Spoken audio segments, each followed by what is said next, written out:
Eu quero cumprimentar cada guerreira, cada guerreiro que veio aqui nesse domingo à tarde para defender a liberdade do Lula. Quero lembrar da nossa companheira, que até poucos dias atrás também era uma presa política e que está livre, a Preta Ferreira, e pedir uma salva de palmas para ela. Hoje nós estamos aqui entre ativistas, militantes de movimentos, de partidos. Está aqui com a gente também o Valfrido Vardi, advogado, jurista, que escreveu o livro que ajudou a desmascarar essa fraude que a Lava Jato fez nesse país. Está aqui com a gente de várias ocupações, de Sem Teto de São Paulo, o pessoal do Movimento Sem Teto lá do ABC, que teve junto em frente ao Sindicato dos Metalúrgicos quando prenderam o Lula, e que depois fez a ocupação simbólica daquele triplex, mostrando a farsa que eles tinham feito. Olhem, o Bolsonaro, a turma deles, fascista, a turma da Fiesp, adora chamar Sem Teto de vagabundo, Sem Terra de vagabundo. A gente que luta e vai às ruas, eles chamam de vagabundo. Aqui na Avenida Paulista, nós vamos dizer em alto e bom som quem são os vagabundos desse país. Vagabundo não é quem luta por direito. Vagabundo é quem ficou 27 anos como deputado e contestado pelo Brasil. Vagabundo é quem indica filho embaixador. Vagabundo é o Queiroz. São os milicianos que mataram Marielle. Esses são vagabundos. Uma coisa de vagabundos que lamentavelmente foi alçada por um golpe, por uma fraude ao Palácio do Planalto. Nós precisamos dizer para a sociedade brasileira por que é que nós viemos aqui hoje defender Lula livre. Nós defendemos Lula livre porque nós defendemos a democracia brasileira. Porque a gente não aceita como natural que alguém seja tirado de uma eleição porque está em primeiro lugar nas pesquisas e depois quem tira vira ministro de quem ganhou. Porque a gente não aceita que tenha preso político nesse país. Nós defendemos Lula livre porque a gente não aceita que tenha juiz, xerife, que se acha acima da lei. Juiz ladrão, que se acha acima da lei. Olha, gente, em qualquer país sério, com instituição democrática que funcione no mundo, o seu Sérgio Moro não era ministro da Justiça. Ele estava no banco dos réus respondendo pelos crimes que cometeu de folga. E o Lula estava aqui com a gente enfrentando o desgoverno do Bolsonaro. Não estava na cadeia. Em qualquer país sério do mundo.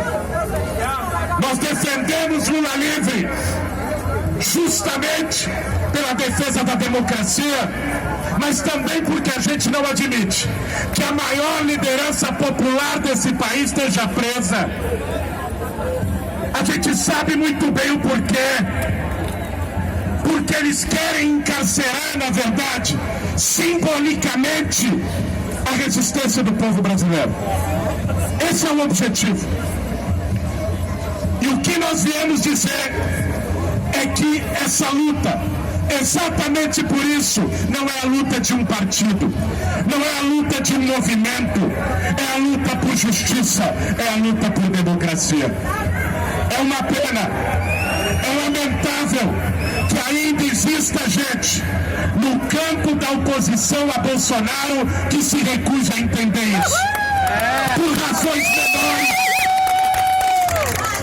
razões eleitoreiras, É isso aí. por preocupações pequenas, se recuse a entender a importância que essa luta tem para o Brasil, tem para o nosso país. O Lula, esses dias, recusou a progressão de pena. Foi falado aqui que os procuradores de Curitiba ofereceram para ele. Olhem bem, nós estamos falando não apenas de uma liderança política, nós estamos falando de um senhor que acabou de completar 74 anos de idade, que perdeu a sua esposa, que perdeu o seu irmão, que perdeu o seu neto de 7 anos de idade, e que mesmo assim não aceitou essa barganha. O nome disso é um ato de grandeza e dignidade histórica. Esse é o ato. Eu duvido que muitos dos que o criticam por essa decisão topariam e teriam a mesma posição se passasse pelos ataques e sofrimentos que o Lula está passando nesse momento. Duvido. E vejam, essa decisão do Lula, esse ato de grandeza, deve ser visto por nós como um exemplo. Um exemplo para a esquerda brasileira, um exemplo para os movimentos sociais, um exemplo para a oposição, de que a gente precisa nesse momento também ter grandeza. A grandeza da unidade, de colocar as nossas diferenças abaixo das nossas convergências contra Bolsonaro. A grandeza do enfrentamento, porque nós temos um governo que é de destruição nacional, um governo que vende a soberania e a dignidade do nosso país. O Haddad lembrou aqui do I love you. O pior de tudo é que é amor não correspondido. Porque ele falou I love you numa semana e na semana seguinte o Trump deu um pé na bunda dele em relação ao Sudeste. Isso é que é o pior. Se humilha e humilha o nosso país. É isso que esse cidadão faz.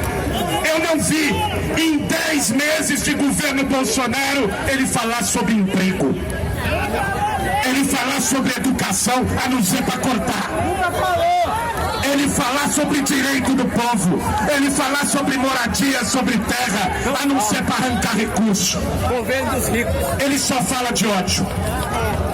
E se nós temos do lado de lá um governo de ódio e de destruição, nós não podemos mais ter do lado de cá uma oposição bem comportada que só fica na internet.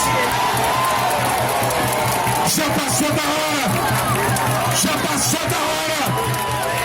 da gente trazer esse sentimento e esse enfrentamento para as ruas cada vez mais.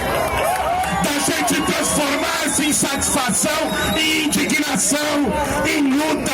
Tá aí o povo equatoriano dando exemplo como se lida com traidores. Esse é o caminho. Esse é o caminho. Agora, a gente sabe muito bem quais são os limites das instituições desse país. O quanto a democracia brasileira está prejudicada. Mas quando Lula negou a progressão, ele jogou a responsabilidade para que o Supremo Tribunal Federal vote a suspeição do juiz Sérgio Moro. Não como um favor, mas que faça isso como seu dever jurídico, que cumpra o Código de Processo Penal, que cumpra a Constituição e que decida. Esse Supremo tem que decidir se ele vai ser lembrado pela covardia como o Supremo de 64 que chancelou o golpe, ou se ele vai ter coragem de reparar a injustiça que está sendo feita contra Luiz Inácio Lula da Silva. decidir. Contra o povo. Não tenham dúvida. Agora, é uma questão de tempo.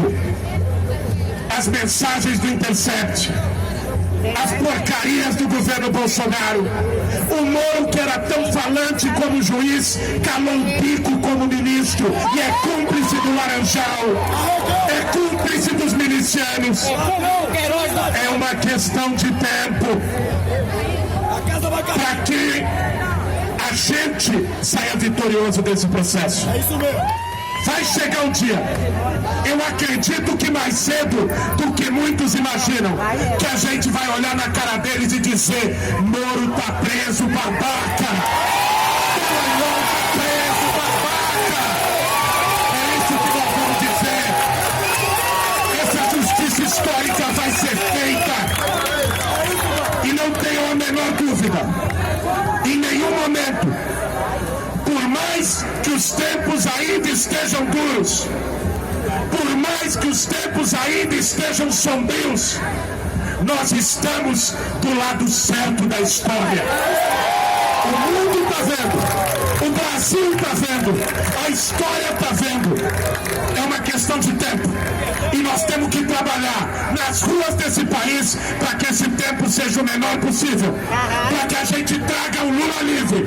Para que a gente derrote o Bolsonaro e construa uma nova alternativa nesse país. Um novo futuro para o Brasil. Valeu, gente!